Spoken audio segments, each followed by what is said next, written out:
Good morning students, कैसे हैं आप सभी। उम्मीद करती हूँ आप सभी बहुत अच्छे होंगे। स्वागत है आप सभी का फिर से मेरे यूट्यूब चैनल जारेडा ऑनलाइन क्लासेस में। बच्चों, आज हम सभी सॉल्व करेंगे हमारे पर्यावरण अध्ययन की वर्कशीट। कक्षा है 5, सप्ताह है 15, पाठ 8, मच्छरों की दावत भाग 2। तो बच्चों, वीडियो स्टार्ट करने से पहले आप सभी जल्दी से जाइए, लाल बटन दबाइए और सभी मेरे चैनल को सब्सक्राइब कीजिए। चैनल को सब्सक्राइब करना ना भूलिए। बच्चों, पहला प्रश्न है, निम्नलिखित शब्दों को संबंधित चित्रों से उचित मिलान कीजिए। तो देखिए बच्चों, आप सभी को यहाँ पे चित्र दिए गए हैं, आपको इनका मिलान करना है। तो बच्चों, पहला ये चित्र है लार्वा, दूसरा है प्यूपा, तीसरा है बच्चों मच्छर और ये है मच्छर के अंडे। ठीक है। प्रश्न 2 है, उत्तम स्वास्थ्य हमारे जीवन का आधार है, इसे पाने के लिए हमें किन बातों का ध्यान रखना चाहिए। तो बच्चों, किन किन बातों का हमें स्वस्थ रहने के लिए ध्यान रखना चाहिए। तो बच्चों देखिए, हमें सुबह सुबह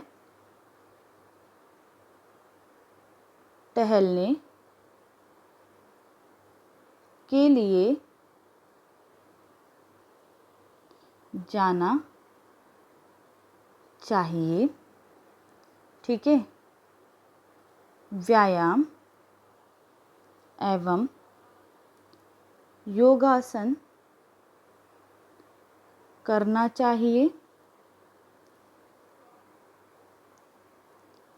पौष्टिक आहार हमें लेना चाहिए।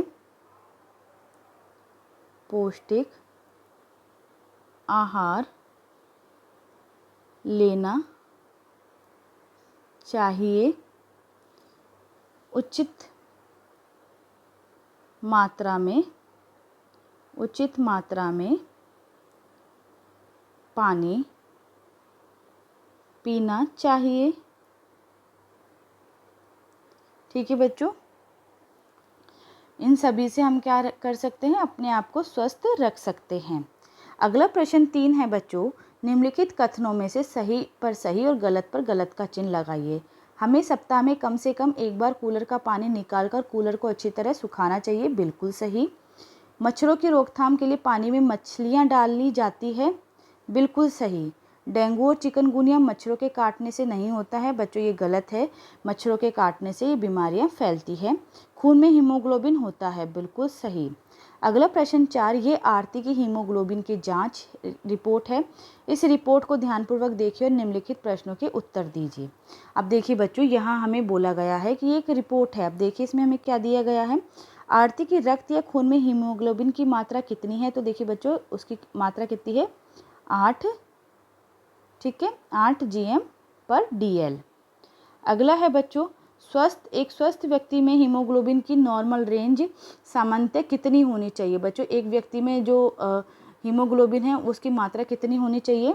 तो बच्चों 12 से 16 GM/DL होनी चाहिए।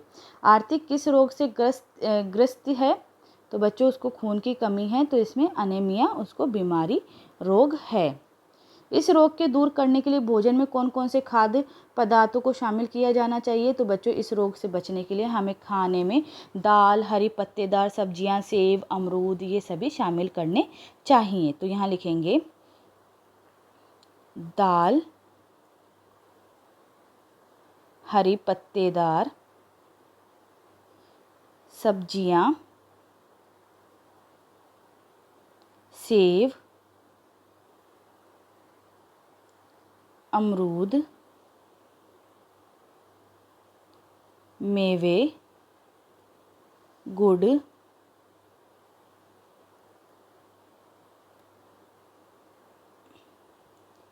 अनार आदि। अगला प्रश्न 5 देखिए बच्चों, निम्नलिखित प्रश्नों के उत्तर दीजिए। अपने घर या घर के आसपास मच्छर पैदा होने से रोकने के लिए आपको क्या क्या सावधानियां बरतनी होगी। तो देखिए बच्चों, हमारे घर के आसपास मच्छर होते हैं, तो उनसे बचने के लिए हमें क्या क्या करना होगा। तो देखिए बच्चों, हमें अपने घर तथा मोहल्ले में पानी नहीं जमा होना देना चाहिए। जमा हुए पानी में मिट्टी के तेल डालना चाहिए। मच्छरों से बचने के लिए मच्छरदानी का हमें प्रयोग करना चाहिए। हफ्ते में बच्चों हमें एक बार कूलर को साफ़ करके सुखाना चाहिए। इस तरह से बच्चों हम अपने आसपास मच्छर पैदा होने से रोक सकते हैं। अगला है बच्चों, हमारे घर व आसपास की जगहों पर मच्छर नहीं पनपने के संबंध में लोगों को जागरूक करने के लिए एक आकर्षक पोस्टर बनाइए। अब देखिए बच्चों, आप सभी को यहाँ क्या बोला गया है कि आपके आसपास जगह पे मच्छर पैदा ना हो, इसके संबंध में आप सभी को क्या करना है, आप सभी को एक पोस्टर बनाकर तैयार करना है। ठीक है बच्चों, तो बच्चों आप यहाँ सभी एक पोस्टर यहाँ पे बनाइए। अगला है बच्चों, जीवन कौशल, वर्षा जल संचयन और भूजल का पुनर्भरण। हम सभी जानते हैं कि पानी जीवन के लिए आवश्यक है, लेकिन पीने के पानी के संसाधन सीमित है और इसकी मांग बहुत अधिक है। इसलिए हम सभी को जल संरक्षण की अवधारणा पर काम करने की ज़रूरत है। इस संबंध में वर्षा जल संचयन और भू जल स्तर को पुनर्भरण करना बहुत ही महत्वपूर्ण है। वर्षा जल संचयन वर्षा जल को संग्रहित करने की प्रक्रिया है। भूजल का पुनर्भरण संकट की अवधि के दौरान पानी की आवश्यकता को पूरा करने का एक आसान तरीका है। अब बच्चों देखिए, आप लोगों के लिए क्या गतिविधि यहाँ दी गई है। ऐसे 2 तरीके सुझाइए जिनमें आप घर पर बारिश के पानी को इकट्ठा करके उपयोग कर सकते हैं। तो देखिए बच्चों, बारिश के पानी को छत पर लगे पाइप के द्वारा टंकी में इकट्ठा कर उपयोग में लाया जा सकता है। दूसरा है बच्चों, घर में बाल्टी या किसी बड़े बर्तन में बारिश का पानी इकट्ठा कर उसे घरेलू उपयोग में लाया जा सकता है। ठीक है बच्चों, अगला है वर्षा जल संचयन भूजल स्तर को बढ़ाने में कैसे मदद करता है।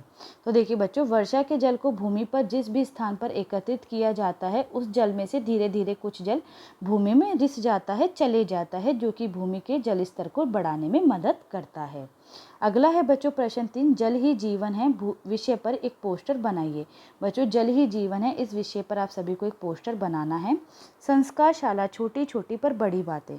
साक्षरता के महत्व के बारे में लोगों को जागरूक करने के लिए हर साल 8 सितंबर को अंतर्राष्ट्रीय साक्षरता दिवस मनाया जाता है। इसमें कोई संदेह नहीं है कि ये गरिमा और मानव अधिकारों का मामला है। ये संयुक्त राष्ट्र संघ के सतत विकासात्मक लक्ष्यों का एक महत्वपूर्ण घटक है। तो देखिए बच्चों, आप सभी को पता होना चाहिए 8 सितंबर को अंतर्राष्ट्रीय साक्षरता दिवस मनाया जाता है। जिस व्यक्ति ने कभी गलती नहीं की, उसने कभी कुछ नया करने की कोशिश नहीं की। खाना पीना, वेजिटेबल सैंडविच बनाकर खाना, गतिविधि, मसालों की खुशबू से उसकी पहचान करना सीखना। खेल, हम में से कौन ऊंचा कूदा, ये खेल आप सभी को खेलना है। दैनिक दिनचर्या, निम्नलिखित आदतों को अपनी दिनचर्या में शामिल करें। अपने माता पिता का अभिवादन करके अपने दिन की शुरुआत करें। अपने दांतों को दिन में 2 बार ब्रश करें। प्रतिदिन स्नान करें। खूब पानी पिएं और संतुलित आहार लें। अपने चेहरे को छूने से बचें और अपने हाथों को बार बार धोएं। अपना गृह कार्य समय पर पूरा करें। तो बच्चों, इस तरह से आप सभी को अपनी वर्कशीट को हल करना है। उम्मीद करती हूँ बच्चों आप सभी को अच्छे से समझ में आया होगा। बच्चों, अगर आप सभी को मेरा वीडियो अच्छा लगा हो तो प्लीज़ इसे लाइक बटन दबा करके ज़रूर लाइक करें, ज़्यादा से ज़्यादा इसे शेयर करें और नीचे दिए गए कमेंट बॉक्स में मुझे कमेंट ज़रूर लिख कर बताएं कि आप सभी को मेरा वीडियो कैसा लगा। और जिन्होंने अभी तक चैनल सब्सक्राइब नहीं किया है, जल्दी से जाइए, लाल बटन दबाइए और सभी मेरे चैनल को सब्सक्राइब कीजिए। चैनल सब्सक्राइब करना ना भूलिए। आप सभी का बच्चों वीडियो देखने के लिए बहुत बहुत धन्यवाद।